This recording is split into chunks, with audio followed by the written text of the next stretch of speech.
আজ কাজে যাওয়ার সময় যে বাসে আমাদের সাথে এত খারাপ অবস্থা হয় সেটা তো আমি স্বপ্নেও ভাবিনি। তো চলো পুরো ঘটনাটা তোমাদের প্রথম দিয়ে বলি। হ্যালো বন্ধুরা, আবারও চলে এসেছে একটা নিউ ব্লগে। দেখতেই পাচ্ছ সকাল সকাল এখন আমরা ফুল রেডি সাইডি হয়ে গেছি কাজে যাওয়া বলে। আর বাগানে আমার বাবা ধুম্মা ছাড়াটা রাখা আছে, আর রাহুলও চলে এসেছে। দুটোকেই প্যাক করে নিয়ে বেরিয়ে বললে আমরা স্টেশনের উদ্দেশ্যে।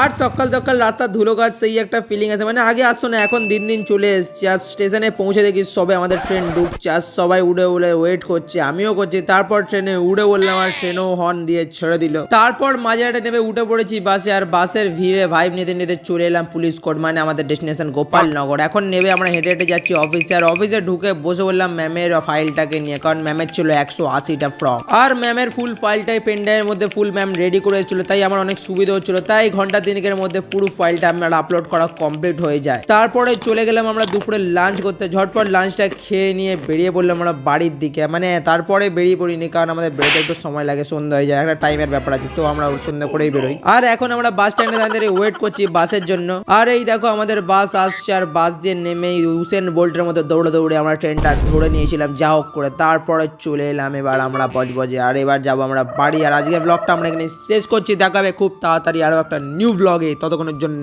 টাটা।